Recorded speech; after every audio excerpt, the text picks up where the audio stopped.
अर्तिकल्पितकल्पोऽयं प्रत्यर्थिगजकेसरी व्यासतीर्थगुरुर्भूया तस्मतिष्ठार्थसिद्धये. Gajakesari stellar astrology நேயர்களுக்கு ஜோதிஷ Gajakesari doctor Acharya Harish ராமனின் அன்பான வணக்கங்கள். நான் சொல்லக்கூடிய பலன்கள் எல்லாமே கோச்சாரத்தின் அடிப்படையில் இருக்கக்கூடிய கிரக நிலைகளை வைத்து கணித்து சொல்லக்கூடிய பலன்கள் மட்டுமே. அது உங்களுடைய சுய ஜாதகத்தை பார்த்து மெயினாக ஸ்புடம் போட்டு கணித்து உங்களுடைய பிறந்த நேரத்தை கணித்து எக்ஸாக்டாக சொன்னால் ஒரு 1.5 நிமிஷம் 2 நிமிஷம் எல்லாத்துலேயுமே பிழை இருக்கும். 100 ஜாதகம் பார்த்தோன்னா ஒரு 80 ஜாதகங்களில் பிழை இருக்கும். 4.5னா 4.5க்கு பறிக்கவே மாட்டீங்க. 4:28 இருக்கும், இல்லை 4:31 இருக்கும். இந்த மாதிரி ஒரு சேஞ்ச் பொதுவாக இருந்துகிட்ருக்கும். ஸோ அதை வச்சு ஜாதகம் மாறுமான்னு கேட்டால் எவ்ரி 50 செகண்ட்ஸ் 48லேருந்து 50 செகண்டுக்குள்ளே கண்டிப்பாக ஜாதகம் மாறக்கூடிய பிராப்தம் தான் ரொம்ப அதிகமாக இருக்குது. அதை வச்சு நிர்ணயம் பண்ண முடியுமான்னு கண்டிப்பாக உண்டு. இது என்ன எக்ஸாம்பிள் பார்த்தா பர்த் டைமில் பார்க்கும்போது 2 குழந்தைகள் ட்வின்ஸ் பிறந்திருக்கோம்ல, அதுதான் எவிடன்ஸ். அதனால் பொதுவாக ராசியாதிபதி, லக்னாதிபதி, அப்புறம் மாரகாதிபதி இதெல்லாம் சொல்கிறோம்ல, இதெல்லாம் எல்லாருக்குமே இருக்கும். அந்த வருஷம் பிறந்த அத்தனை பேருக்கும் இருக்கும். இப்போ சூரியன் ஒரு இடத்துல நீச்சம் பெறார் ஐப்பசி மாதத்துலனா அந்த மாதம் ஃபுல்லாக சூரியன் நீச்சம். அப்போ எல்லாருக்குமே அப்பானால பிரச்சனையாக கிடையாது. ஸோ என்ன சொல்ல வரேன்னா, டைமை ஃபஸ்ட்டு கரெக்ட் பண்ணிவிட்டு அதுக்கப்புறம் பார்க்கக்கூடிய ஜாதகம் தான் கரெக்டான ஜாதகம். அதற்கான பலன்கள் தான் கண்டிப்பாக நடக்கும். அது கணிக்கிற திறமையில் இருக்குது, அவ்வளோதான். பெரியோடைய அனுகிரகத்தில் எல்லாருக்கும் நல்லது நடக்கும்னு நம்ம வேண்டிக்கலாம். ஐப்பசி மாதத்தில் நிறையா விஷயங்கள் நம்ம சொன்னது நடந்தது. அது நீங்கள் எல்லாருமே பார்த்துருந்தீங்க. எல்லாருமே ரெக்கக்னைஸ் பண்ணி நிறையா பேர் எனக்கு கமெண்ட்ஸ்லேயும் சரி, ஒவ்வொரு ஃபோன் கால்லையும் சரி, நேரடியாக என்ன சில இடங்களில் பார்க்கும் பொழுதும் அதை ரொம்ப ஒரு மிகப்படுத்தி பேசிகிட்டு இருக்கக்கூடிய நிலைமைகளில் நான் எல்லாருக்கும் ஒரு நன்றியும் பெரிய ஒரு ஆனந்தத்தையும் தெரிவித்துக் கொள்கிறேன். மிக முக்கியமாக பார்க்கும் பொழுது இந்த வீடியோ பார்த்திங்கன்னா நவம்பர் மாதத்திற்கான பலன்களை பற்றி தான் நம்ம பேச போகிறோம். நவம்பர் மாதம் எப்படிப்பட்ட விஷயங்களை கொடுக்க போகிறது, 1ஆம் தேதியிலேருந்து 30ஆம் தேதி வரைக்கும் எந்தெந்த கிரகங்கள் எங்கெங்கே இருக்குதுன்னு பார்த்தோன்னா, கடகத்தில் குரு உச்சமாக உட்காந்துருக்கிறது 15 நாளைக்கு. அதுக்கப்புறம் குரு அந்த இடத்துலேருந்து வக்கரமாகிறார். சூரியன் 16ஆம் தேதி வரைக்கும் ஐப்பசி மாதமாக இருக்கிறதுனால சூரியன் துலாத்தில் உட்காந்துருப்பார். செவ்வாய் புதன் இது ரெண்டும் விருச்சிகத்தில் உட்காந்துருக்கு. சூரியன் சுக்கிரனும் சேர்ந்து துலாத்தில் உட்காந்துருக்கிறது. அதுக்கப்புறம் ராகு கும்பத்துலேயும் கேது சிம்மத்துலேயும் உட்காந்துருக்கக்கூடிய இந்த நிலைமைகளில் சந்திரனுடைய சஞ்சாரங்கள் every 2.5 days there is a சேஞ்சுங்கிற மாதிரி இருந்துட்டுருக்கு. ஸோ பேசிக்கலாக பார்க்கும்பொழுது இந்த ஒரு மாதம் எந்தெந்த ராசிகளுக்கு நல்ல விஷயங்கள் நடக்க போகிறதுனா, ஃபஸ்ட்டு விஷயம் நான் சொல்லிடுறேன். நான் சொல்கிறதுக்கு முன்னாடி உங்கள் ஜாதகத்தை எடுத்து கையில் வச்சுங்க.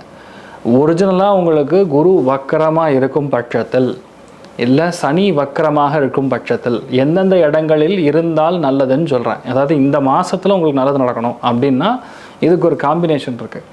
மீனத்தில், விருச்சிகத்தில், கடகத்தில் ஒரு வேளை குரு இருந்தாலோ வக்கரமாக இருந்தாலோ அல்லது மகரத்துலேயும் வக்கரமாக இருந்தாலோ கண்டிப்பாக உங்களுக்கு நல்லது நடக்கும்.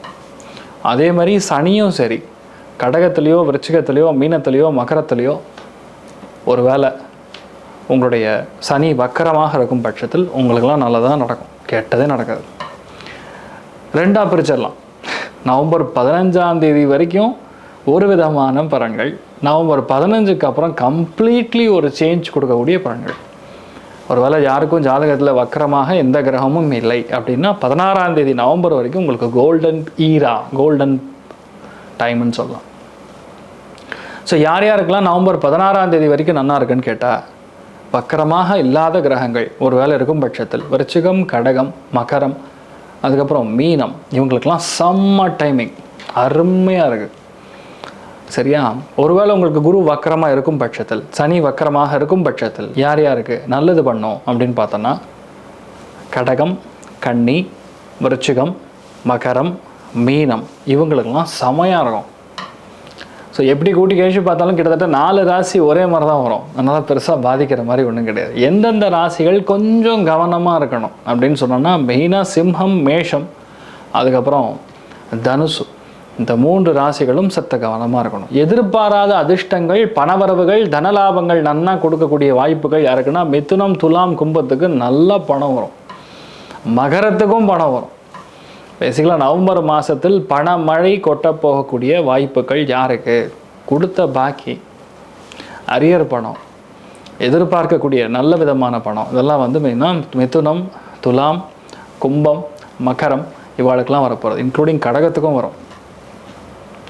இந்த மாதத்தை பொறுத்த வரைக்கும் யாரெல்லாம் வீடு வாங்க போகிறோம் இல்லை நிலம் வாங்க போகிறோம் நிர்ணயிக்கக்கூடிய ஸ்தானம் யாருக்கு இந்த மாதம் அப்படின்னு பார்த்தோன்னா மெயினாக விருச்சிகம், கடகம், கன்னி, மீனம், ரிஷபம், மகரம் இவங்களுக்கெல்லாம் கண்டிப்பாக வீடு அமையக்கூடிய பிராப்தம் உண்டு.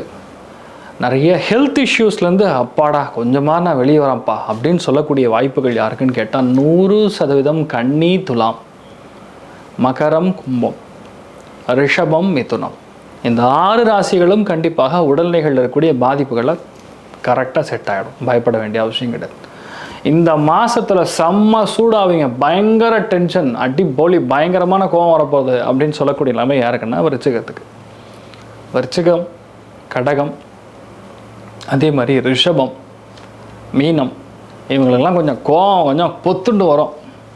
ஏன்னா வேணுன்னே டென்ஷன் பண்ணி பார்ப்பாங்க. ஸோ ஒரு ராசி லக்னத்துக்கும் எப்படி இருக்குன்னு சொல்லி ஒரு அண்டர்ஸ்டாண்டிங்கில் நம்ம பார்க்கலாம். கன்னி ராசி அல்லது கன்னி லக்னம் சார்ந்த நபர்களுக்கு லாபஸ்தானத்தில் குரு உச்சமடைகிறார். செம்ம டைமு. கன்னிக்கு class time. 20 நாள் இருக்குது. இந்த 20 நாளில் நீங்கள் என்ன பண்ண முடியுமோ பண்ணுங்கள். நிறைய பேருக்கு தட்டி போன ப்ரமோஷன், தட்டி போன சலுகைகள், தட்டி போன பதவி எல்லாம் வந்து சேரும். நிறைய பேருக்கு செட்டில்மெண்ட்லாம் வரும். இந்த டைமில் ஜட்ஜ்மெண்ட்லாம் முடிஞ்சு செட்டில்மெண்ட், ஃபினான்ஸ் மூலியமாக நிறைய நல்ல விஷயம் நடக்கும். ஆடிட் மூலியமாக நிறைய நல்ல விஷயம் நடக்கும். நிறைய பேருக்கு புது தொழில் ஆரம்பிக்கக்கூடிய பிராப்தம், நண்பர்களோடு சேர்ந்து ஒரு கூட்டு தொழில் ஆரம்பிக்கக்கூடிய பிராப்தம் இதெல்லாம் கண்டிப்பாக நடக்கும். கன்னிக்கு ஃபஸ்ட்டு விஷயம் ஒரு நற்செய்தி என்ன தெரியுமா? ஹெல்த்து நல்லாயிருக்கும். லாஸ்ட்டு 1.5 மாதம் போட்டு படுத்தி எடுத்துருக்கோம். அந்த ஹெல்த் பிரச்சனைலாம் ஃபஸ்ட்டு காலிங்கிறது ஒரு சந்தோஷம். டப்புக்கு பிரச்சனை கிடையாது, ஃபினான்ஸுக்கு பிரச்சனை கிடையாது. யார் இருக்கிறதுலே பெரிய நபரோ அவரை சந்திக்கக்கூடிய வாய்ப்புகள், அவர்கள் மூலியமாக நமக்கு நல்லது நடக்கக்கூடிய பிராப்தம். டப்பு பணம் காசுக்கு உங்களுக்கு பிரச்சனையே கிடையாது. நீங்கள் என்ன நினைக்கிறீங்களோ அது நடக்கும். நிறைய பேருக்கு பெரிய பெரிய பட்டம், புகழ், பேர், அந்தஸ்து எல்லாம் வரும். அந்த அண்ணாமலை படத்தில் சொல்கிற மாதிரி தலைவருக்கு என்னெல்லாம் ஓடுமோ அதெல்லாம் நடக்கும். அதெல்லாம் ஒரு பக்கம் இருக்க 3ஆம் இடத்துல சூரியன், செவ்வாய் ரெண்டும் 15ஆம் தேதிக்கு அப்புறம் சேரும். வண்டி வாகனங்களில் கவனமாக போகணும். இளைய சகோதரன் சகோதரியோட பயங்கர பிரச்சனையாக இருக்கும். அவங்களுடைய ஹெல்த்தில் பிரச்சனையாக இருக்கும். சில பேருக்கு கை, சில பேருக்கு கழுத்து, சில பேருக்கு இந்த தோள் பட்டை, ஷோல்டர் டிஸ்லோகேட் ஆகிறது, ஹேர்லைன் கிராக் கொடுக்கறது இதெல்லாம் நடக்கிறதுக்கு சான்சஸ் இருக்குது. கவனமாக இருக்கணும்.